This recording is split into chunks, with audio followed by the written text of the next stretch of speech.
Sebelum menonton, jangan lupa like, subscribe, dan tekan tombol lonceng. Selamat menyaksikan. Halo sahabat Eljon, kembali lagi di Eljon Medical Forum bersama saya Cynthia Karani. Dan tentunya di Eljon Medical Forum ini kita akan membahas seputar dunia kesehatan. Hari ini kita akan membahas mengenai berkaitan dengan tulang, yaitu osteoporosis. Mungkin juga masyarakat dan juga sahabat Eljon sudah familiar dengan sebutan osteoporosis. Tapi sebetulnya apa sih osteoporosis ini, penyebabnya, dan benarkah hanya bisa diderita oleh yang sudah dewasa atau menuju manula seperti itu ya yang kita ketahui. Nah, hari ini akan kita bahas bersama dengan narasumber kita ada Dr. Komang Septian, dokter spesialis ortopedi. Halo Dr. Komang, apa kabar dokter? Baik, kamu apa kabar? Baik juga. Dr. Komang, kita akan bahas soal osteoporosis, dokter ya. Siap, Mesin. Saya langsung ke pertanyaannya, dokter. Apa sih sebetulnya dimaksud dengan osteoporosis ini, dokter? Terus usia berapa sih? Mungkin kan kita lihat tuh ada usia-usia tertentu gitu ya, dokter, yang bisa mengalami osteoporosis.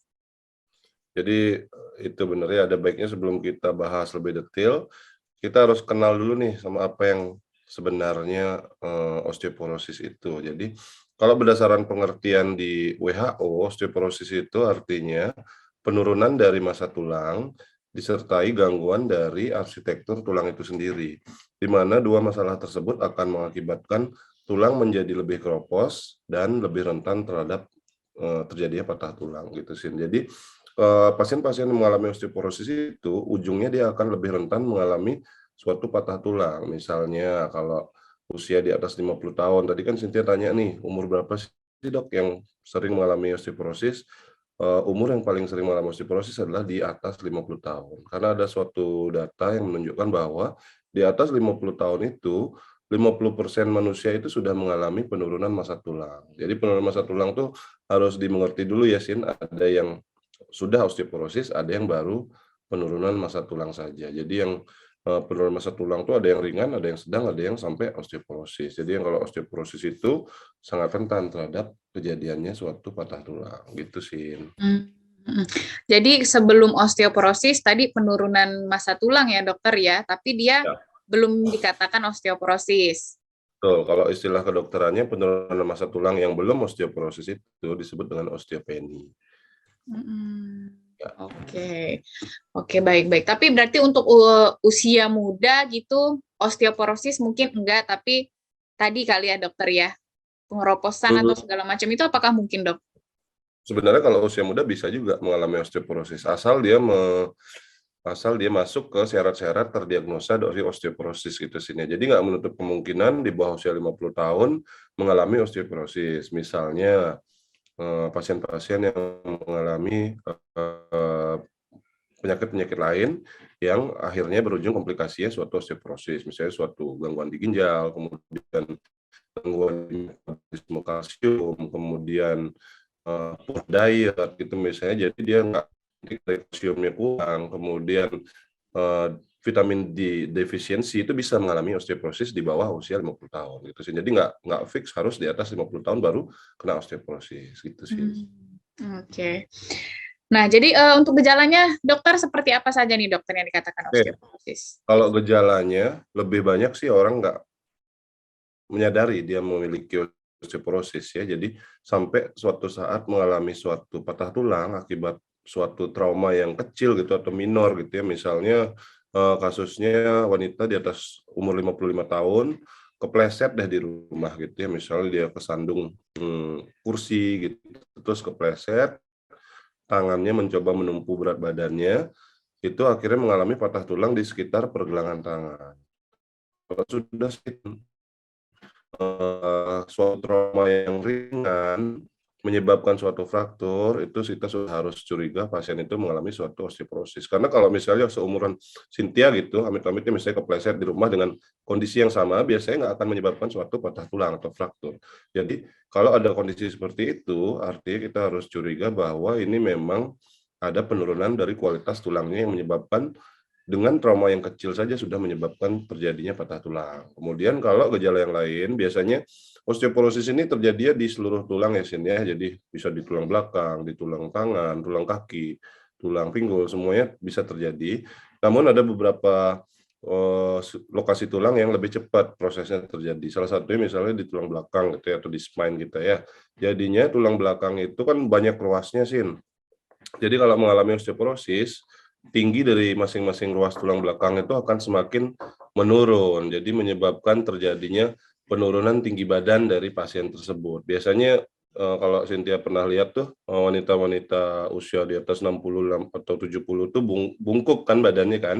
Itu salah satu tanda dari osteoporosis. Jadi dia bungkuk, tinggi badannya berkurang dari sebelumnya, itu salah satu tanda osteoporosis. Tapi kalau gejala yang spesifik itu kurang ada sih. Jadi banyak kan yang nggak nyadar kena osteoporosis. Oke, tapi ada alasannya nggak dokter kenapa sebagian besar itu terjadi di tulang belakang? Oh, jadi masing-masing tulang itu ada tipe-tipe tulang tertentu. Jadi misalnya di tulang belakang itu tipe tulangnya tipe tulang spongiosa gitu namanya. Ada tulang yang padat, tulang kompakta namanya. Jadi osteoporosis itu cepat terjadi di tulang yang sifatnya spongiosa. Jadi dia karena permukaan tulangnya lebih luas di tulang yang spongiosa, jadi osteoporosis lebih cepat terjadi di situ dibandingkan tulang-tulang yang sifatnya padat atau keras. Misalnya tulang paha kita di pertengahannya itu tulangnya sifatnya sangat padat. Di situ lebih lama terjadi osteoporosis. Pasti terjadi di sepertiga awal atau sepertiga akhir dari tulang paha yang sifatnya sama dengan di spine tadi, spongiosa bone tadi, gitu sih. Oke, baik. Kemudian dokter, apa nih dokter penyebabnya atau faktor resikonya apa nih dok? Oke, kalau penyebab yang pertama pasti aging ya, proses penuaan ya. Jadi semua orang akan mengalami ini karena satu hal yang harus kita tahu, proses terjadi osteoporosis ini sebenarnya karena suatu fenomena alami dalam tubuh kita. Jadi tulang itu dia akan mengalami suatu proses remodeling. Jadi tulang yang lama akan digantikan oleh tulang yang baru. Normalnya pada usia muda orang itu akan memiliki positif growth of bone gitu. Jadi tulang yang baru lebih banyak tumbuh daripada tulang yang digantikan. Jadi tulangnya bisa menebal, menguat, memanjang dengan baik gitu ya. Itu terjadi di usia di bawah 30 Sin menurut statistik. Di atas usia 30 itu sampai 40 biasanya jumlah tulang yang diproduksi dengan jumlah tulang yang diganti akan terjadi keseimbangan atau balance bone growth gitu ya. Jadi yang awalnya dia lebih kemudian jadi balance, ya udah di atas 40 itu yang terjadi adalah tulang yang diproduksi malah lebih sedikit daripada tulang yang harus digantikan. Karena itu terjadi penurunan massa tulang yang tadi definisi dari osteoporosis tersebut ya.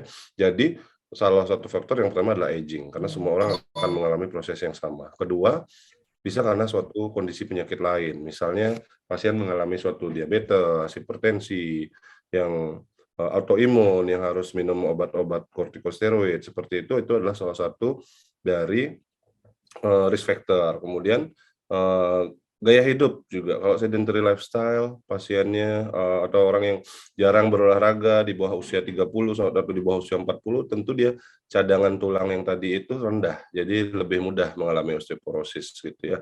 Salah satu risk factor yang memang nggak bisa dihindari ya salah satu ya jenis kelamin ya Sin. Perempuan itu di usia-usia menopause tentu akan mengalami suatu proses yang mempercepat dia mengalami osteoporosis. Itu mungkin beberapa risk factor menjadi osteoporosis ini. Jadi memang perempuan lebih rentan terkena osteoporosis, betul ya dok? Betul, karena perempuan itu pada saat mengalami usia menopause, dia mengalami penurunan hormon estrogen, gitu ya. Berbeda dengan laki-laki yang penurunan hormon seksnya itu terjadi secara perlahan dan di usia yang lebih tua. Di mana hormon estrogen ini adalah salah satu hormon yang berperan penting untuk mengatur metabolisme tulang tadi.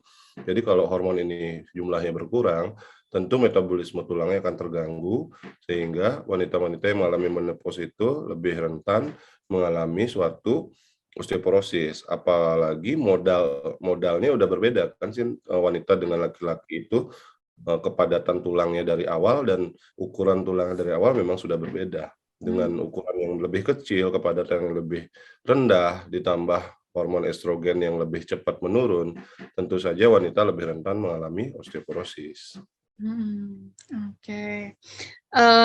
Terus dokter kalau kita bicara penyebab, kalau katanya kurangnya kalsium itu dari kecil misalnya gitu dokter. Itu ada hubungannya juga dok dengan konsumsi Betul, kalsium?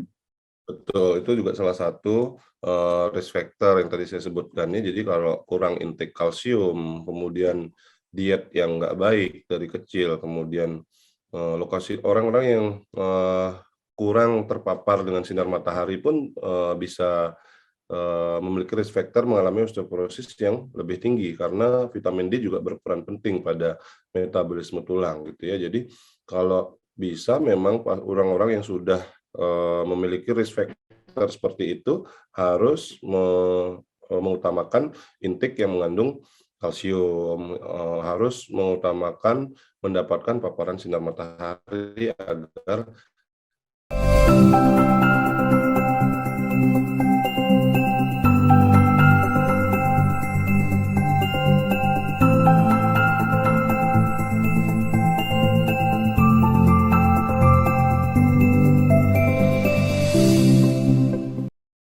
Halo Sobat Eljon semuanya, jangan lupa untuk like video ini dan juga subscribe Eljon TV ya, sekarang juga.